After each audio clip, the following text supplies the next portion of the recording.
Gangguan bicara dan bahasa pada anak usia 4-5 tahun dapat mencakup berbagai masalah yang mempengaruhi kemampuan anak berkomunikasi secara efektif. Pada usia ini, perkembangan bahasa anak seharusnya sudah mulai menunjukkan kemajuan yang signifikan, seperti penggunaan kalimat sederhana, peningkatan kosakata, dan kemampuan untuk memahami serta mengikuti percakapan dasar. Namun, pada beberapa anak, proses perkembangan ini bisa terhambat, yang dapat menyebabkan gangguan dalam berkomunikasi. Kemudian ada jenis-jenis gangguan bicara dan bahasa pada anak. 1. Keterlambatan bicara dan bahasa. Pada usia 4-5 tahun, sebagian besar anak seharusnya sudah dapat berbicara dengan kalimat lengkap dan memiliki kosakata yang cukup banyak. Namun, anak yang mengalami keterlambatan dalam perkembangan bicara dan bahasa mungkin hanya menggunakan kata-kata atau frasa sederhana, atau bahkan masih kesulitan berbicara dengan jelas. Keterlambatan ini bisa disebabkan oleh faktor genetik, lingkungan, atau gangguan lain yang mempengaruhi perkembangan bahasa. Yang kedua, ada kesulitan dalam pengucapan atau artikulasi.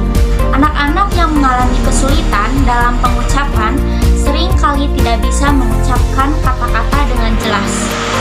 Pengucapan yang salah atau terdistorsi dapat menyebabkan anak kesulitan dalam membuat orang lain mengerti maksudnya.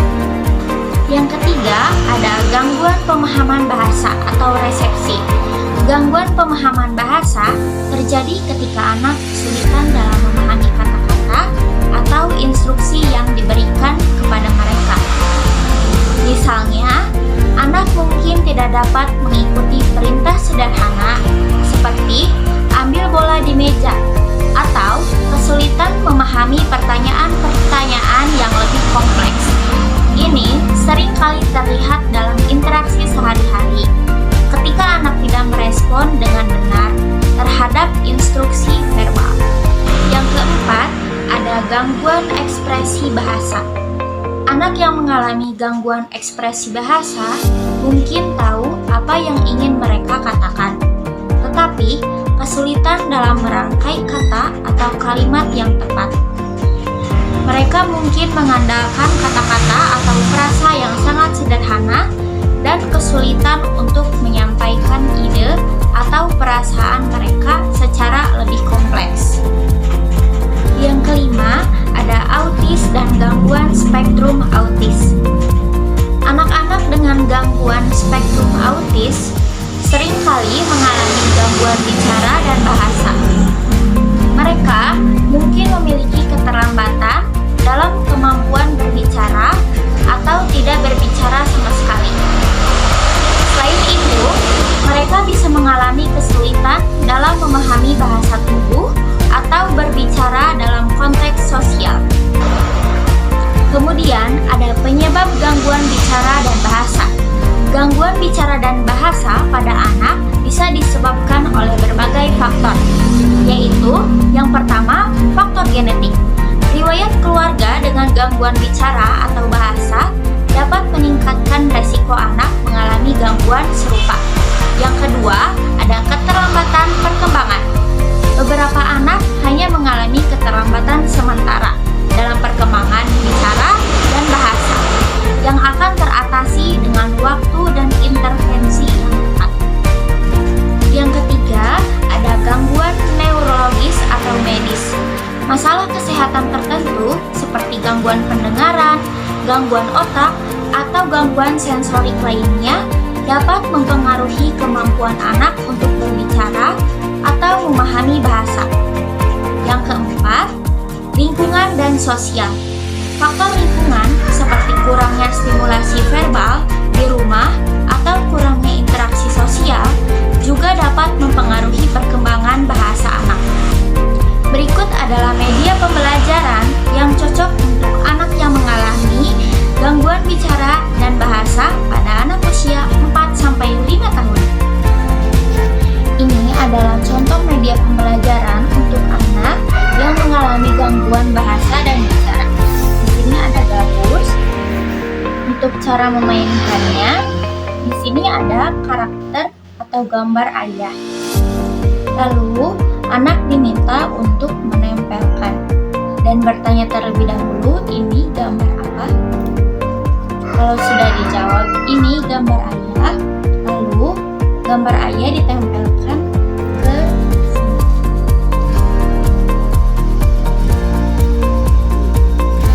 Setelah anak menempelkan gambar ayah, lalu anak mencocokkan huruf. Ini yaitu gambar ayah, kita akan cocokkan huruf, yaitu yang pertama ada A,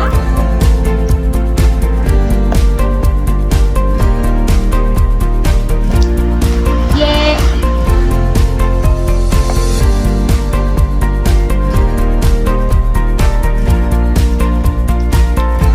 A,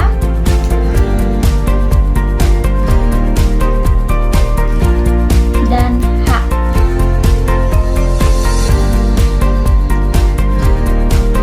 Lalu anak mengucapkan kembali kata ayah. A, Y, A, H. Dibaca ayah. Selanjutnya ada gambar ibu. Lalu gambar ibu tempelkan di sini.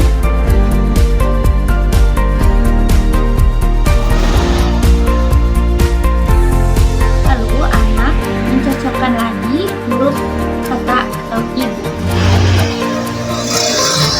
Yang pertama ada I,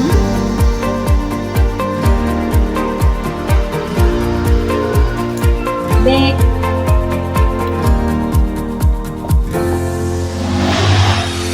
dan U.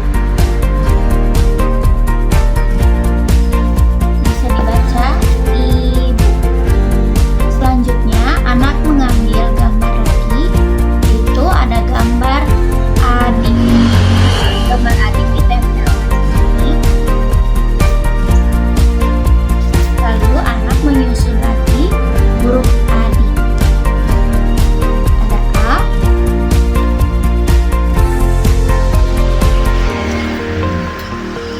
D,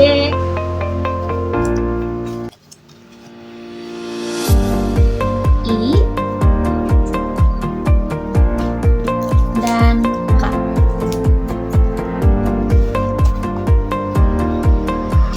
Selanjutnya yang terakhir ada gambar rumah, yaitu gambar rumah ditempelkan di sebelah sini.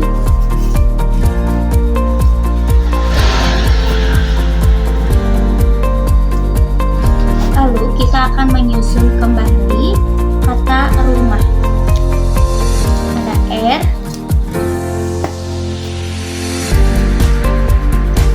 U,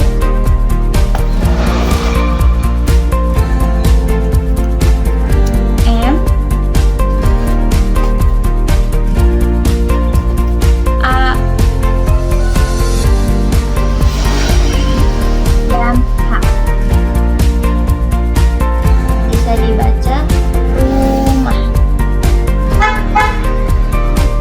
Manfaat dari pembelajaran ini adalah membantu anak memperlancar pembendaharaan kata, menyebut kata ayah, ibu, adik, dan rumah. Kata ini merupakan hubungan terdekat dengan anak. Jadi, kita harus memperlancarkannya. Yang kedua, membantu anak mengenal huruf, sehingga memudahkan anak untuk memperlancar kemampuan berbahasa. Yang ketiga, media ini juga dapat menumbuhkan motivasi belajar anak dan percaya diri anak. Yang keempat, anak dapat membedakan berbagai jenis huruf. Yang kelima, dengan adanya warna-warni pada media ini, anak dapat mengenal warna-warna bentuk-bentuk yang ada pada media ini.